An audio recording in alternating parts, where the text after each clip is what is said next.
Fahadhihi ini rujuknya pada yang kemarin. Fahadhihi kulluha sori nususun sori khatun. Semua teks-teks yang sudah disebutkan di atas termasuk qalan Nabi ya an Rasulullah hakul walad ala walidihi, apa yang disebutkan dari tabi'in termasuk Ibnu Sirin, Hasan Basri, Sofyan dan para mujtahidin, Sofyan bin Uyainah, Imam Syafi'i, Ibnu Mubarak, itu semuanya adalah teks yang sangat gamblang. Shorihah itu jelas-jelas itu gamblang. Wa aqwalun dan beberapa perkataan muayyadatun yang dibuatkan binuril ilham dengan cahaya ilham dari Allah. Di hadis Nabi, dawuhnya para tabi'in, para mujtahidin yang didukung dengan ilham. Ilham itu adalah kemantapan di dalam hati atau suara hati yang sesuai dengan syar'i. Ilham itu termasuk bagian daripada sarana untuk mendapatkan ilmu. Iku sing kata ilham, moro-moro paham ngoten. Bisa dengan waktu tidak tidur, bisa waktu dengan tidur, termasuk diberikan tak diberitahu di dalam mimpi niku ilham. Niki yang didhawuhna kalih Kanjeng Nabi, ittaqu firasatal mukmin fa innahu yanzuru binurillah. Jauhilah firasat. Firasat itu penemuan dari orang mukmin yang memang mukmin betul mukmin. Karena dia melihat segala sesuatu dengan cahaya dari Allah, ini rupa ilham. Ini rupa ilham. Seperti adanya mendirikan Nahdlatul Ulama itu dengan ilham yang didasari dengan istikharah, sehingga betul-betul memang dari Allah Ta'ala. Cuman walaupun ilham itu malah salah satu dari manhaj atau metodologi hukum, tapi nggak boleh dipakai kecuali cocok dengan dasar syariat, yakni Quran dan hadis. Di ilham bagaimanapun nggak bisa dijadikan hujah, nggak bisa dijadikan sebagai argumen kecuali cocok dengan Quran dan hadis.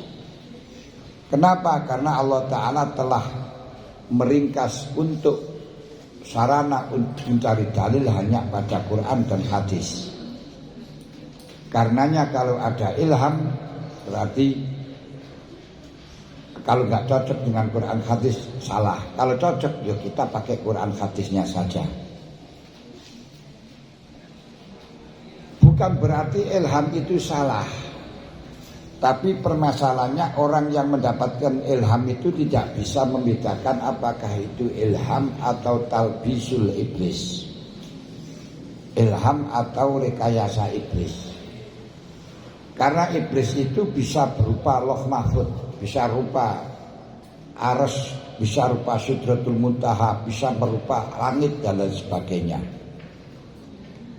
Sehingga ketika Anda dibisiki atau ada yang membisiki seakan-akan kau diajak ke arsy, jangan langsung mudah percaya. Mungkin kamu diajak di pangku iblis, cuma di pangku jin yang cuma kelihatannya kamu arsy. Kamu diajak ke Madinah, diajak ke Mekah, seperti halnya di sana. Padahal itu di dalam pangkuannya jin. Ini bahaya yang semacam ini, dan banyak orang-orang yang mengamalkan amaliyah yang tidak didasari dengan keikhlasan, akhirnya dimasuki oleh jin yang semacam itu. Dan perintah-perintah daripada ilham itu pun tidak bisa kita pakai. Tetap kita kembali sebagaimana yang disampaikan oleh Sufyan bin Uyainah radhiyallahu anhu, anna Rasulullah sallallahu alaihi wasallam wal mizanul akbar. Nabi Muhammad adalah merupakan barometer yang besar atas kebenaran segala sesuatu. Wa alaitu radul asya ala khuluqi wa sirati wa hudah. Kemarin dikatakan hanya kepada Nabi Muhammad segala sesuatu benar dan tidak salahnya diukur dengan akhlaknya Rasulullah, perilakunya Rasulullah, hidayahnya Rasulullah. Fama wafaqwa fawal haq, bila cocok dengan akhlaknya Rasulullah, sepak terjangnya Rasulullah dan petunjuk Rasulullah, maka itu benar. Fama khalafaha fawal batil, kalau bertentangan berarti batal. Makanya kalau diajak ngamal-ngamalkan macam-macam kemudian suruh membunuh orang, yang sekarang itu apa istilahnya di Jakarta kemarin yang kena itu, gitu. Pokok syaratnya harus membunuh orang. Pokoknya terserah harus membunuh orang. Ini adalah repot yang semacam itu. Nah, ini bahaya. Jangan sampai andanya semacam itu Anda terus terpicu, terkecoh dengan mengikuti yang semacam itu. Bohong. Atau ada yang istilahnya suruh mencari darahnya perawan. Wah, ini itu aliran-aliran sesat yang semacam itu. Jangan. Bahkan ada pelanggaran syariat sedikit saja jangan. Makanya kemarin saya sampaikan Syed Abdul Qadir Al-Jilani Qadasasira itu ketika masuk di dalam, pertama kali masuk dalam syariat Thariqah dan sering meditasi, akhirnya dimasuki jin, penuh iblis. Dia melihatkan nur cahaya yang sangat padang. Ini iblis itu tadi kayak apa-apa. Terus mengatakan, ya Abdul Qadir, ana Rabbukumul A'la, saya adalah Tuhanmu yang mulia. Wahai Abdul Qadir, mulai sekarang kamu saya legalkan untuk melakukan segala sesuatu apapun sekalipun bertentangan dengan syariat. Akhirnya Syekh Abdul Qadir langsung ngamuk jauh. Isya. Isya itu cara bahasa. Saat ini kita jalan di pencuk. Kamu itu iblis, sama itu setan. Kamu kok bisa kenal saya setan iblis, Abdul Qadir? Karena gak ada, Allah Ta'ala melegalkan pekerjaan yang bertentangan dengan syariat itu gak pernah ada. Sampai kapanpun tidak pernah ada. Kemudian Syekh Abdul Qadir, kemudian iblisnya mengatakan, biar kamu selamat sekarang ini, tapi ketahuilah orang-orang yang sepadan kamu, yang mengamalkan seperti kamu, yang kena, yang menjelek sak umbruk Qadir, sak umbruk, sak pirang-pirang. Ini menjadi patokan kalian. Dikon ngamal ke opoi kalau bertentangan dengan syariat, jangan. Apalagi kalau di situ sampai ini ngamalkan kakian syariat, kalau ngamal syariat ya akhirnya gak bisa melebuli. Ya ini amalia yang bodong. Jadi karena kebenaran segala sesuatu dipandang sebagai syariat, yaitu dipandang dengan perilaku, sepak terjang, akhlak dan petunjuk Rasulullah. Kalau cocok hak, kalau tidak cocok batil. Lah ilham, ketika Anda bisikan ada penemuan, ada kemantapan, perlu diberikan kepada syariat terlebih dahulu, cocok atau tidak. Atau ketika semuanya cocok dengan syariat cuma bimbang, dia apa dia apa dia kok sama-sama, baru kita mencari ilham dengan jalan istikharah. Baru setelahnya istikharah nanti ada gambaran entah bagaimana cara Allah Ta'ala memberi ilham. Dikasih gambaran kemantapannya hanya dia misalnya hanya dia atau dia, itu akan ada gambaran. Nah, kadang-kadang gambaran itu biasanya kalau waktu tidur, tapi dengan catatan tidurnya itu betul-betul tidur yang dalam keadaan punya wudu, bukan karena terlalu kenyang. Kalau tidur terlalu kenyang itu nanti ngipinya itu ngipi mati ya. Nah, tidak kenyang, setelahnya sholat terus kita berdoa terus tidur, ini biasanya akan mendapatkan alamat. Walaupun alamat itu ada yang jelas, ada yang kurang jelas, melihat dari kejernihan hatinya. Ini itu ilham. Nah, Mbah Hasyim Asy'ari menjawabkan apa yang saya sampaikan tadi kemarin, yaitu apa yang dikatakan oleh Nabi Muhammad, dikatakan oleh tabi'in, dikatakan oleh para mustahid. Ini adalah dawu-dawu yang diperkuat dengan cahaya ilham, mufassihatun bi uluwi makanatil adab, mufassihatun bi uluwi makanatil adab, yang menjelaskan, mufassihatun yang menggambelangkan, yang menerangkan biuluwi makanatil adab, dengan luhurnya derajatnya adab. Semuanya di atas menunjukkan bahwa adab adalah sangat menepati derajat yang paling tinggi. Mulane man laisal adab kaldubab wajaba santap. Orang yang tidak punya adab seperti lalat, harus disantap. Lalat itu tidak punya adab, ingin berteduh pada dinding pada hidung siapapun, tidak peduli. Hidung baru dipoles dengan bedak yang sangat halus, diselus-selus, dia baru jadi dari kencing langsung mencelok. Ini, nah, itu tidak punya adab. Di orang yang gak punya adab seperti zubab, seperti lalat, harus disantap. Musorrihatun yang menjelaskan dengan gamblang, bi anna jami'al a'mali diniyati,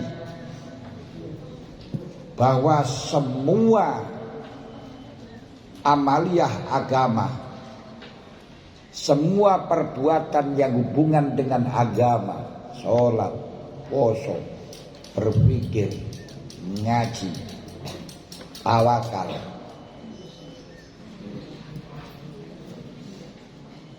sombong, riya, semua perbuatan-perbuatan yang agamis, perbuatan-perbuatan yang religi, qalbiyatan kanat, baik itu bongso hati, qalbiyatan kanat, baik itu urusan hati, seperti keyakinan tiada Tuhan selain Allah, Nabi Muhammad utusan Allah, niku keyakinan dalam hati. Qalbiyatan niku bongso hati, kanat ono apa amal, baik amaliyah yang religius tersebut, amaliyahnya hati, seperti niat itu amaliyah hati.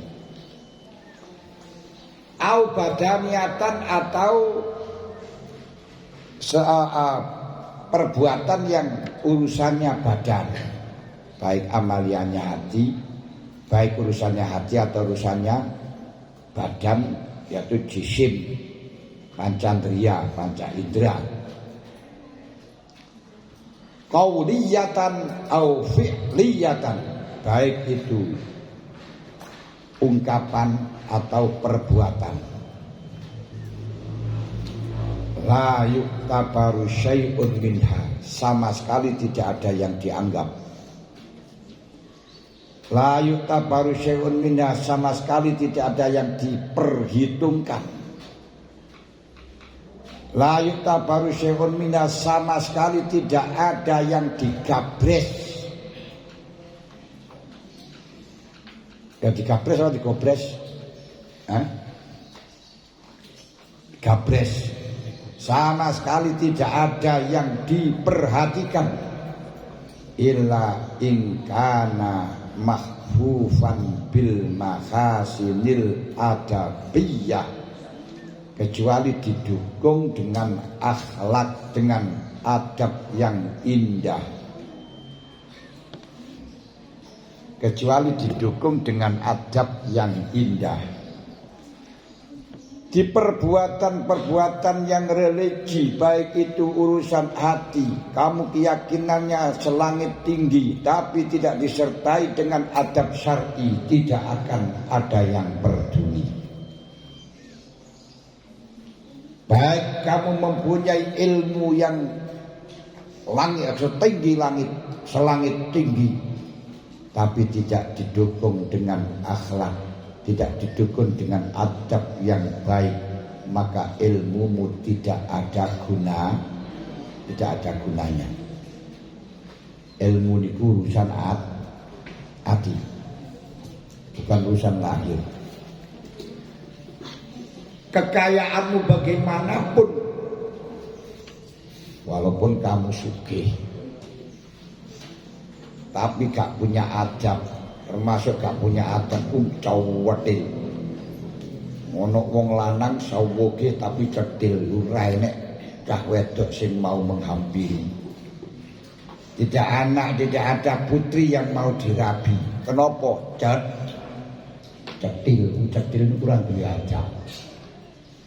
Mulane biasa sing cetil-cetil niku ketoke sugih tapi Joko jebuk. Joko jebuk niku Joko tuwek dan pakaiannya tidak ngromeksi, tuku pakaian dhewe eman. Tuku sandalnya cepit eman tuku sandal. Kaya awake dhewe niku lho eman saking medhit. Saking medhite masyaallah. Mulane engko di wong wedok yo ora gelem mergo mengko yo dikon ngewirit pakaiane niku yo 5 tahun ganti sepisan.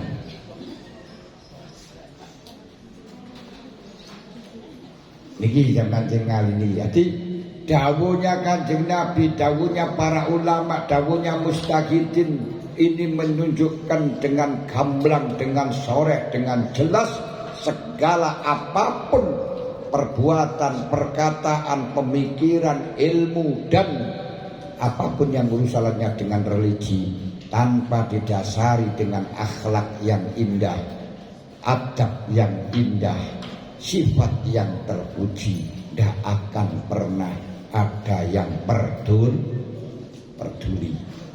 Kayak jeneng ngomong walim, tapi omongane kasar, tukang misuan, ora gelem ora. Walaupun ngalim tapi kasar, misuan omane medhit, ya ngalim medhit. Wong bodho sing loman luwih apik tinimbang wong ngalim sing medhit. Ngerti ya? Wong bodho sing loman lebih baik daripada orang ngalim sing medhit. Nah, wong medhit niku termasuk orang yang enggak punya adab, enggak punya tata krama. Makanya orang-orang mati niku semuanya ingin pulang lagi. Ketika ditanya kenapa kamu ingin pulang, ternyata jawabannya bukan untuk haji dan sholat juga puasa. Namun ketika ditanya kenapa kamu ingin pulang, jawabannya ingin bersedekah, ingin menjadi orang soleh. Laula akhirtani ila ajalin qarib. Mbok iya Gusti, kula panjenengan tunda sebentar saja. Mbok saulan ta rong wulan mboten mawon lah Gusti, cok langsung dipateni. Berilah kesempatan saya. Kenapa kowe? Lampau kepin mulai dilu-dilu ta apa? Fasaddaqa wa akum minas shalihin. Karena saya ingin sedekah Gusti. Saya ingin menjadi orang saleh. Itu rahasia. Rahasia yang telah dibocorkan oleh Allah terhadap kamu semuanya tentang perilaku, tentang sikap, tentang keinginan orang mati untuk pulang. Makanya sebelum kamu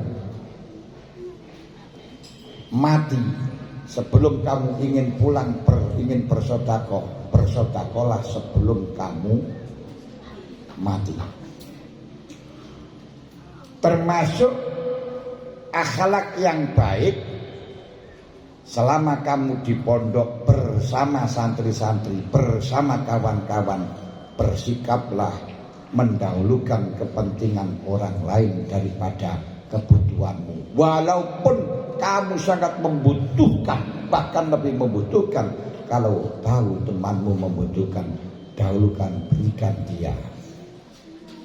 Berikanlah dia. Wa yu'thiruna ala anfusihim walau kana bihim khasasah. Adabnya para sahabat, adabnya para muridin, orang yang ingin datang kepada Allah, selalu mengedepankan kepentingan orang lain daripada kepentingan pribadi, walaupun dalam keadaan sangat membutuhkan. Jadi diantaranya adab. Makanya dalam waktu peperangan, dalam perang Hudaybiyah, dalam perang Khandaq, para sahabat sama banyak yang luka, hampir nasak, lalu saking panasnya minta minum. Wafaqoh, inumilah, terus dikasih minuman. Mendengar temannya wafaqoh, dikasihkan temannya. Kemudian ketika temannya akan minum, mendengarkan temannya lagi wafaqoh, diberikan lagi sampai minuman itu menjadi berputar-putar sampai berkali-kali, sampai semuanya wafat. Kenapa? Walaupun dia membutuhkan karena nyawanya terancam, tapi demi mendahulukan kepentingan nyawanya orang lain, diberikan orang lain. Orang lain akan minum, orang lain minta diberikan sampai putar terus. Ini sifatnya para sahabat, akhlaknya sahabat, adabnya bersahabat. Ini mulane sudahlah, kamu usahakan di pondok selalu membantu, mementingkan kepentingan temannya. Nanti pasti kamu akan dipentingkan oleh Allah, sehingga Allah akan menjadikan orang yang akan mementingkan kepentinganmu. Di pondok yang ikhlas untuk berkhidmah kepada kawannya, dulu ngambilkan baju, ngambilkan sabun, apapun, yang jujur,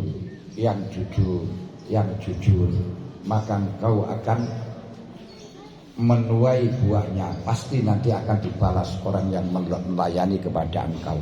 Itu penting. Termasuk punya adab, itu kejujuran. Kemarin sudah saya sampaikan masalah kejujurannya Syekh Abu Zujad yang semestinya mesti harus kehilangan dengan uang 50 dinar, tapi dengan jujur malah justru mendapatkan kuda. Juga ada beberapa direktur perusahaan besar ingin mengundurkan diri dan mencari pengganti. Semua bawahannya dikumpulkan. Saya akan melimpahkan jabatan saya sebagai direktur kepada salah satu kalian yang nanti berhasil mendapatkan pujian. Apa? Sebelum dia meninggalkan, dia itu memberikan biji padi.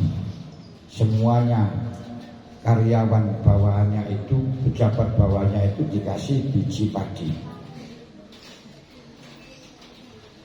Tolong biji padi ini kamu sirami, kamu rabuk, kamu rawat, nanti yang baik, yang subur, yang terbaik akan saya kasih jabatan direktur. Nanti direktur akan saya berikan yang terbaik pada di antara kamu semua. Betul, berusaha, semuanya berusaha semaksimal mungkin. Gimana merawat padinya tadi dengan seksama. Tapi ada satu yang tidak berhasil, yaitu Pak Ahmad.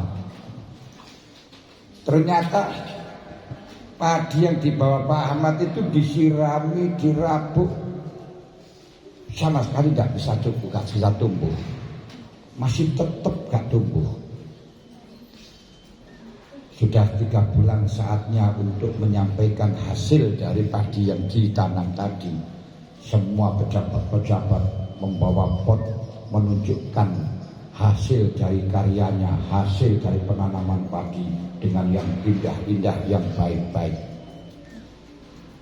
Pak Ahmad merasa takut untuk membawa pot karena tidak berhasil, karena tidak bisa tumbuh. Tapi karena dorongan istrinya, sudahlah Pak, sampean jangan pesimis, tetap harus kau bawa. Ini sebagai bukti kalau kau sudah melaksanakan. Masalah tumbuh gak tumbuh itu bukan urusanmu. Sampaikan di sana. Akhirnya membawa pot yang kosong, tidak ada padinya. Padahal yang lain padinya baik-baik. Begitu profesor yang jadi direktur tadi datang, memandang karyawannya yang telah membawa pot dengan gabah, dengan padi yang sangat indah-indah, yang sangat bagus, dia tidak tertarik, baru terkejut menghentikan langkahnya ketika melihat potnya Pak Ahmad yang tidak tumbuh padinya. Lalu direktur langsung mengatakan, mari kita ucapkan selamat kepada Pak Ahmad. Pak Ahmad dipanggil. Bagaimana prosesnya Pak Ahmad? Semuanya itu menjadi baik, semuanya itu menjadi padi yang indah-indah, kok punyaannya sampean nggak bisa tumbuh, ini bagaimana? Entah Pak, ini sudah saya usahakan. Padi ini saya siramin, saya kasih pupuk setiap hari, saya siramin, tapi nggak tumbuh Pak. Ya sudah, jangan pesimis, jangan putus asa Pak Ahmad. Saya ucapkan selamat, dan mari kawan-kawan ucapkan selamat. Ternyata yang menjadi direktur pengganti saya adalah Pak Ahmad. Semuanya terkejut. Kok malah Pak Ahmad yang jadi direktur? Katanya profesor, ketahuilah bahwa padi yang saya bagikan kepada engkau itu adalah padi yang sudah saya masak dengan air panas sehingga sudah mati, tidak mungkin hidup. Maka yang hidup itu, yang baik-baik itu jelas palsu, kau ganti dengan benih yang lain. Jadi menunjukkan kebaikan-kebaikan itu kau ganti dengan benih-benih yang lain. Tidak jujur kamu, tapi Pak Ahmad yang jujur ini. Gak tumbuh, yang jujur yang tidak tumbuh. Ini kenapa? Memang padinya gak bisa tumbuh. Loh, ini bahwa orang jujur walaupun kelihatannya hancur, tapi itu akan menuai hasilnya. Mulane konsep mondok niku pertama jujur. Biar kamu mendapatkan nilai sedikit tapi hasil karya sendiri, jujur. Daripada nilainya hebat tapi sebenarnya hasil nyontek, itu namanya ndak jujur. Kita belajar kejujuran. Jangan mengejar nilainya indah, nilainya baik, tapi nggak jujur, tapi nyontek. Biar saya garap dengan kemampuan saya sendiri. Dapat nilai berapapun memang ukuran pikiran saya ini. Dan yakin gurumu mengerti ini hasil karyamu atau hasil sontekanmu. Itu jelas. Wis, paham? Niki adab. Jujur itu adalah adab. Kalau kamu untuk mendapatkan kebaikan, untuk yang kelihatan baik, berarti dia harus dapat nilai yang baik. Enggak, di dalam ini tidak nilai yang baik, tapi yang diprioritaskan adalah adab. Ini kejujuran. Walaupun kadang-kadang kejujuran itu juga tidak mujur. Kalau di dalam zaman Orde Baru, orang-orang yang akan mengikuti PNS jalur kemenang, entah itu jadi KUA atau guru agama dan lain sebagainya, itu biasanya dites suruh kunut. Setelahnya bisa kunut malah justru gak diangkat. Loh, kenapa? Karena kalau bisa kunut berarti orang NU.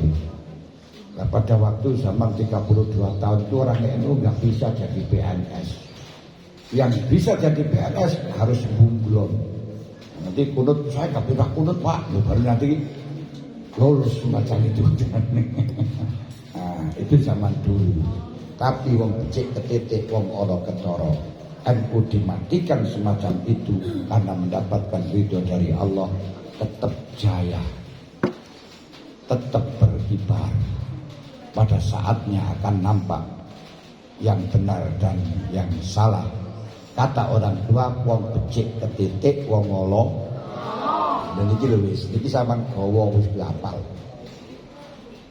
Walaupun sampean sekarang dipuja-puja karena kebohongan, karena pencitraan, tapi kalau nggak asli pasti terbong. Ini mesti pasti terbongkar. Kenapa? Wong kecil ketitik, wong ngolo. Wa may ya'mal mithqala dzarratin khairan yarah, wa may ya'mal mithqala dzarratin syarran yarah. Sampai duwe ilmu siji kita daripada apa sak kita gak nglakoni, luwih apik iki sampean lakoni. Makanya pertama adab. Termasuk diantaranya adab ini wujud jujur, mendahulukan kepentingan orang lain. Jadi gitu. Mendahulukan kepentingan orang lain daripada kepentingan pribadi. Dahulukan kepentingan orang lain.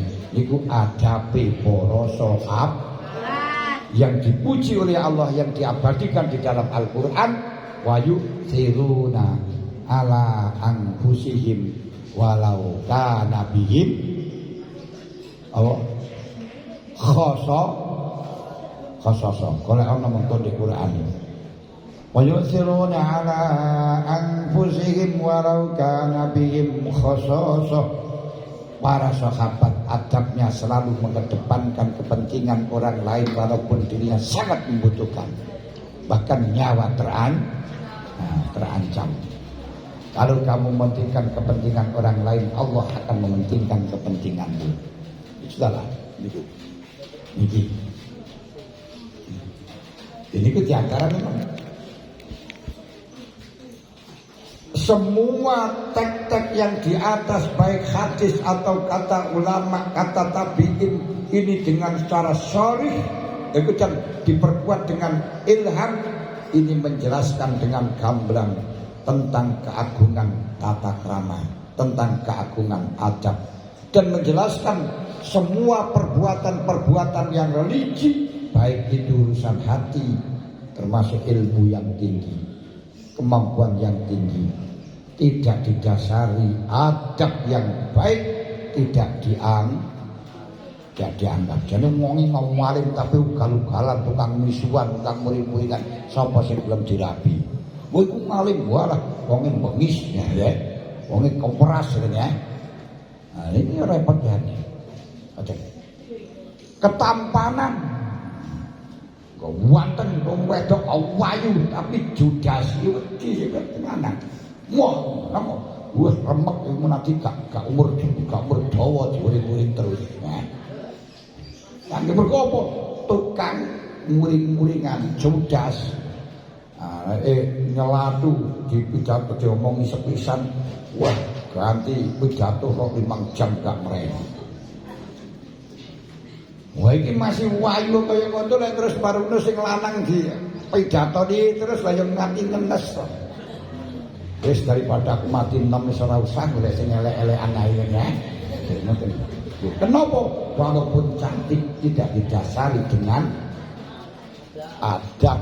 Nopo ngomongi kasar, tukang muring-muringan, tukang nyelatuan lu di antaranya ngoten. Walaupun kamu juga ngebuanten tapi gak enek tata kramane. Nek nang wong tuwa menggem, nek nang wong tuwa mentak-bentak, nang guru bentak-bentak wis salah, ora dianggap layu tabaru syai'un bi nureken. Nureken itu enggak direken ya. Nureken enggak dianggap. No gabres, enggak digabres. Niku ucapan ini gampang.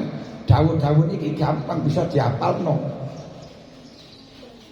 Arti anna jami'al a'mal ad-diniyah qalbiyatan kanat aw badaniyatan qauliyatan aw fi'liyatan la yutabaru syai'un minha illa in kana mahfufan, dikupeng, dipenuhi, diliput bil mahasinil adabiyah, dengan adab yang indah, adab yang baik. Ini kumang termasuk mendahulukan kepentingan orang lain, suka menolong, loman, gak materialis, itu diantaranya. Wal mahamidis sifatiyah, dan sifat yang terpuji. Sifat yang terpuji itu tidak pernah mengungkapkan salahnya orang lain, apalagi di hadapan orang banyak. Orang mentok saja gak berani, apalagi orang banyaknya. Jadi sifat yang baik, sifat yang terpuji diantaranya selalu menutupi kesalahan orang lain. Jangan malah kalau temannya kentut, lupa itu yang kentut itu. Gak usah. Biar yang kentut sendiri ngaku gentle, jujur. Siapa yang kentut? Saya, Pak. Kenapa tidak kuat ngempet? Kenapa nggak keluar? Takut. Kenapa? Ini kejujuran. Kejujuran. Ini penting. Wal makarimil khuluqiyah, dan kemuliaannya beberapa akhlak.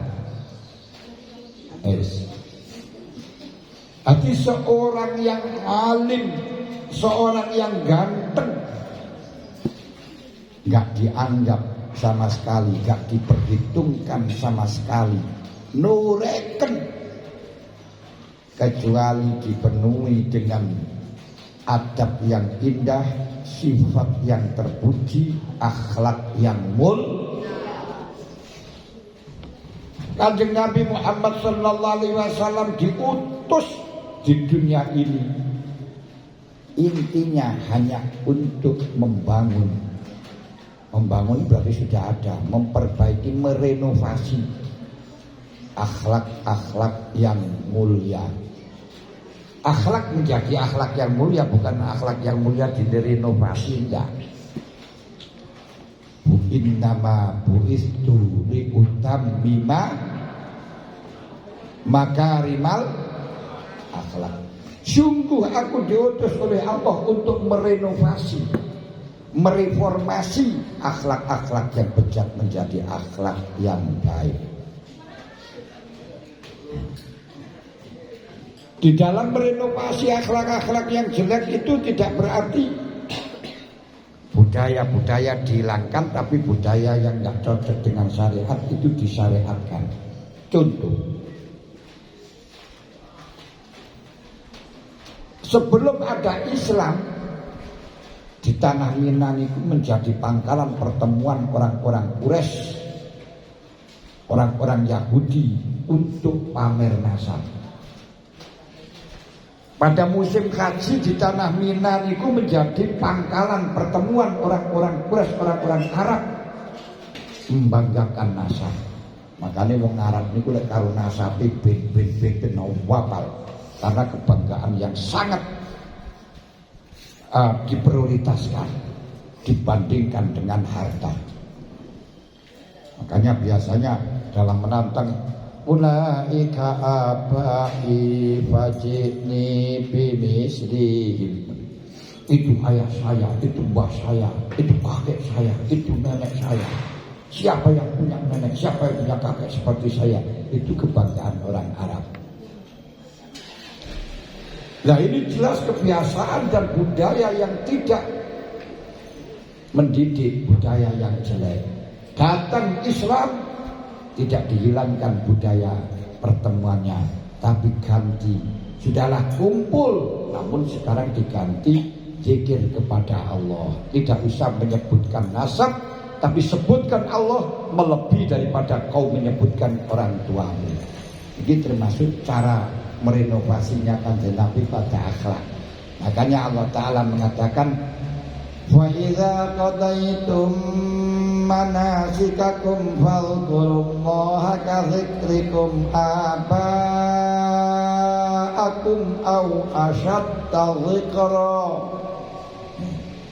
Kalau kamu sudah selesai, sudah paripurna melaksanakan haji, fadhkurullaha ka dzikrikum aba'akum, kumpulan di Mina dan berzikirlah kepada Allah sebagaimana kamu ingat pada orang tuamu. Au asyadda dzikrah, atau lebih ingat kepada Allah, lebih kuat zikirnya. Ini. Jadi cara merenovasi akhlak itu bukan berarti perbuatan itu dihilangkan, tapi bagaimana yang gak cocok dengan syariat disyariatkan. Dulu tidak berani sahabat untuk sa'i antara Safa dan Marwah, karena di Safa itu ada berhala yang namanya Na'ilah. Di Safa, aku di Marwah ada berhala namanya Asef. Dan oleh orang-orang kafir waktu itu dijadikan sa'i terus untuk mengitari Asef dan Na'ilah. Datang pada Na'ilah, terus berangkat ke Asef, dari Asef ke Na'ilah, dari Na'ilah ke Asef. Itu dijadikan ritual orang-orang kafir. Dan hal itu jelas mencerminkan budaya yang tidak pas. Tapi budaya berjalan itu, lari pagi itu tidak dihilangkan oleh syariat, malah dilegalkan, tapi diganti dengan zikir kepada Allah. Makanya dikatakan inna Safa wal marwata min sya'airillah, faman hajjal baita wa tamara fala junaha alaihi ayat tawafa bihima. Safa Marwah itu tanda kebesaran Allah. Siapa haji terus diperkenankan untuk dipersilakan untuk sa'i di antara Safa Marwah, walaupun asalnya itu perbuatan orang kafir, tapi dirubah di Islam. Ini jenenge cara merubah akhlak. Makanya para wali songo niku caranya juga seperti itu, adabnya wali songo di dalam cara merubah akhlak.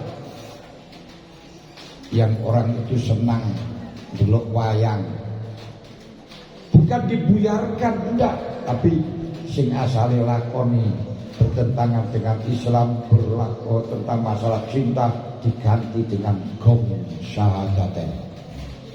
Ini kali mojo syahadat, diganti lakon-lakon yang mendidik untuk menuju akhlakul karimah. Demikian carane ngoten.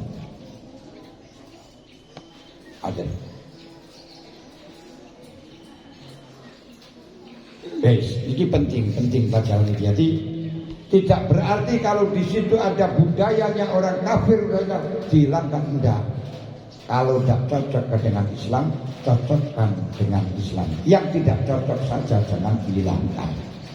Kalau ada tangan itu sakit karena luka, jangan sampai tangannya dihilangkan, tapi lukanya saja diobati. Jadi guru, makanya Islam di Indonesia dengan di bawah orang-orang yang berakhlakul karimah, orang-orang yang beradab, tidak membutuhkan waktu yang lama. Yang asalnya di Indonesia 100% Buddha, Hindu dan Kristen bisa berubah menjadi 90% Muslim, tanpa harus pertempuran, tanpa harus teror, tanpa harus peperangan. Tapi kita lihat di Timur Tengah yang terus peperangan, namun kenyataannya bukan orang-orang yang non-Islam masuk kepada orang Islam, malah justru orang Islam tahu sama Islamnya. Ini banyak yang tidak berakhlak. Ini. Wes. Wa bi anna tahliyatal amali bil adab, dan nas-nas yang soreh, tek-tek yang jelas yang sudah disebutkan di atas itu menggambarkan, menjelaskan, memaparkan, memutuskan bahwa tata krama bahwa amal, perhiasan amal bil adab ajilat, perhiasan amal ini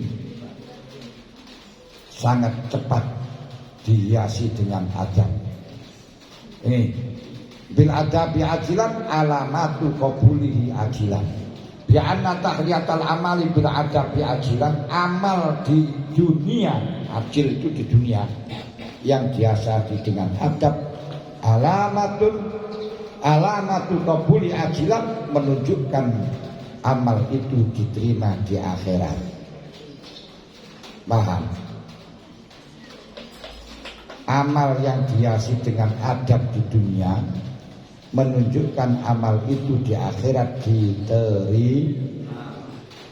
diterima. Di amal yang dihiasi dengan tata krama di dunia ini menunjukkan amal itu diterima. Contoh adab sholat mulai. Kalau kamu betul-betul bertata krama kepada Allah dalam sholat, tentu akan menunjukkan seakan Allah ada di depanmu, dan kamu tidak akan pernah mengatakan kepada beliau dengan berpaling, artinya tidak sadar dengan apa yang kau katakan, sehingga kita mengucapkan Bismillahirrahmanirrahim hanya dengan luhurmu Allah yang maha pengasih lagi maha penyayang, yang maha pengasih di dunia untuk semua umat dan di akhirat untuk orang mukmin. Saya bisa ngaji, saya bisa melakukan ini. Wah, ini luar biasa, ini akhlak. Kalau kamu berbicara kepada guru tapi tidak konsentrasi dengan apa yang kau katakan, ini tidak punya tata krama. Sampai ngomong nang guru karo ngadep ngidul to ngadep nang guru ini terus gak paham karo sing kok omongno, iku ndeleme gak punya tata. Sholat pun juga demikian, kalau gak sadar apa yang dikatakan. Kadang-kadang sholat niku lho sing gak duwe tata krama, sikile niku digawe ngitik-ngitik kancan. Ayo ngatur. Jajal kamu di hadapan gurumu, kemudian kamu sejar karo teman, terus sukumu ngitik-ngitik kancamu karo Pak Guru diantem gosok niku bagus sisan. Musola ngitik-ngitik kancane niku masyaallah. Niku gak duwe tata krama, bukan hanya kepada teman, tapi gak punya tata krama kepada Allah. Karena kau sholat itu adalah diawasi oleh Allah, dilihat oleh Allah, dimonitori Allah, dan akan dimintai pertanggungjawaban. Makanya ojo ngitik-ngitik. Termasuk gak sopan sholat pakai kaos Ajinomoto. Orang-orang pakai kaos oblong tulisannya coblos nomor 1. Insyaallah. Ya kuwi sowan nang kiai nang gurumu kaya ngono iku pantes enggak? kepada Allah kok yo wani niku berarti gak punya tata krama kepada Allah. Sing duwe adab, sing duwe tata krama. Bentar, niku penting. Walaupun gak pati ngalim nek di tata kramane adabe dhuwur masyaallah, sopan. Ketemu karo ibuke teko langsung bisa disiumi tangani, karo bapake cium tangane. Masyaallah anakku berhasil. Tak pondokno nang Darul Hijah setahun ini saiki wis tunduk. Nah, sing asale bentak-bentak nang wong tua sakniki malih inggih. Kurang dalem apa? Waduh, bapake jam langsung kupinge kobong rasane. Masya Allah, perubahan anakku seluar biasa. Iki lakukan semacam itu, bikin gebrakan. Kalau sudah lama tak jumpa, terus merupakan gampang. Tapi kalau terus berjumpa kan berubahnya sulit. Tapi kalau kamu sudah lama tak jumpa, nah, terus begitu ketemu kayak kawanmu, kamu boso, nguku. Orang usah panjenengan ngolek-ngolek. Samang kenandi, dan Masya Allah, mari kok Darul Hijah saiki nang koncone malih basa. Tata krama adabnya sudah luar biasa. Gak usah menampakkan ilmumu, tapi kamu adab, orang sudah menilai. Yang dinilai orang itu bukan ilmunya, tapi yang dinilai adabnya, tata kramanya. Ada orang tua duduk, adab, jangan sampai kamu berani berjalan di hadapannya. Sama ngalih nangis burine. Besar apa-apa liwat, tetap jangan kau lakukan. Karena apa-apa liwat orang tua memuji kepada kamu. Anak ini adabnya baik apa tidak? Kalau memang baik, sekalipun dipersilakan tidak akan berani. Foto. Kok terus dedek waduh. Durung ana asli anakku dibae. Tak pondokno kok sik panggah kaya ngono adabe. Apalagi setelahnya datang dari pondok plek, kalau bapaknya gak gelem salaman, karo ibu gak gelem salaman. Apa maneh ditekoki kancane bapak mau duduk. Masya Allah, wong sing biayai kamu, yang memberi biayamu, yang meragati kamu, tekoki bapak mau duduk, bantu. Astagfirullahaladzim. Ini tuh adab. Ini penting. Walaupun toko piai bapakmu niku ambles, niku sih lebih mulia bapakmu tinimbang kamu. Karena kamu tidak ada tanpa ayahmu. Lebih mulia, harus kau hormati. Ketika kamu melihat orang tuamu, kamu harus selalu hadir. Tidak akan mendapat ridho dari Allah tanpa orang tuamu meridho. Mulanya di wong tua, Masya Allah. Dan senangnya bukan main, karena sebagai sarana untuk mendapatkan ridho dari Allah paling gampang. Kalau orang itu sudah mendapatkan ridho, jangankan mlebu nang swarga, nang neraka itu penak. Malaikat-malaikat itu tempatnya di neraka. Orang dikasih mulak ngalik orang di neraka, tapi tak merasakan panas, tak merasakan susah, juga gak sambat. Kenapa? Karena mendapat ridho dari Allah, ditugaskan ke neraka. Jadi sudah mendapat ridho dari Allah, akhirnya ikhlas walaupun di neraka. Begitu. Mulane. Nah, untuk mendapatkan ridho nang Gusti Allah, kuncinya gampang. Jadi itu ridho, jaluk ridho nang wong tuamu. Ingat, kalau kita jalan di jalan-jalan ini, kalau sampai orang tua gini gawe apa jenenge badut, ibu-ibu gawe badut, niku tidak ada lain demi anaknya. Golek pangan anake, ben anak iso sekolah, ben anak iso mondok, ben anak iso mangan. Direwangi bapake mboke pakai badut terus joget-joget, Masya Allah. Lho kaya macam itu. Sampai nggak sadar, kurang terima kasih karo wong tua. Niku gak duwe adab, gak duwe duka. Ini kira penting, adab dicipno adab.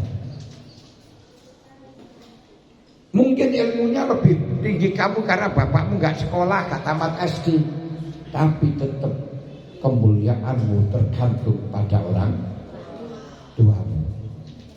Karena apa? Kemuliaannya Allah tergantung orang tua. Yes. Wa bi annal adaba kama yahtaju ilaihil mutakallim fi ahwali fi apa nih? Kama yahtaju ilaihil muta'allim fi ahwali ta'allumihi yatawaqqafu alaihil mu'allim fi maqamati taqdimihi. Ketiga, ini menjelaskan kesimpulan yang disebutkan oleh Imam Syafi'i dan seterusnya. Ketiga, sebuah adab sebagaimana dibutuhkan oleh pelajar dalam semua tingkah lakunya belajar. Ya tawaqqafu 'alal mu'allim bi maqamati taqdimihi, juga sangat dibutuhkan oleh seorang guru di dalam mendapatkan martabat mengajarkannya. Guru bisa dihormati oleh santrinya karena punya martabat, punya adab. Alek guru ini orang duwe tata krama ora dihormati karo santrine karo muridé. Ini Diwa bi'annal adaba kama yahtaju ilal muta'allim bi ahwali ta'allumihi, sebagaimana adab dibutuhkan oleh seorang murid di dalam waktu mengangsu belajar, di waktu belajar. Ya tawaqqafu 'alal mu'allim, dibutuhkan juga oleh pengajar fi maqamati ta'limihi, dalam derajat menyampaikan ilmunya, yakni mengajar. Makanya kalau ada santri, ada murid tidak menghormati kepada guru, jangan langsung menyalahkan kepada muridnya. Barangkali gurunya tidak sopan terhadap muridnya. Akhirnya guru kencing berdiri, murid kencing berlari. Para hadirin hadirat yang kami hormati, waktu tidak mengizinkan karena sudah jam 8.45. Mungkin ada yang perlu ditanyakan, kami persilakan. Ada enggak? Kalau enggak ada, waktunya sudah habis ya. Nah, sudah dapatnya saja dituliskan, daripada saya khatamkan bisa terjemah tapi kamu tidak paham. Percuma aku khatamkan kalau kamu tidak paham. Nah, percuma aku selesaikan kalau kamu tidak paham. Jadi biar banyak gak apa-apa, asalkan paham dan mengamalkan, daripada sedikit gak paham dan gak mengamalkan. Al-Fatihah.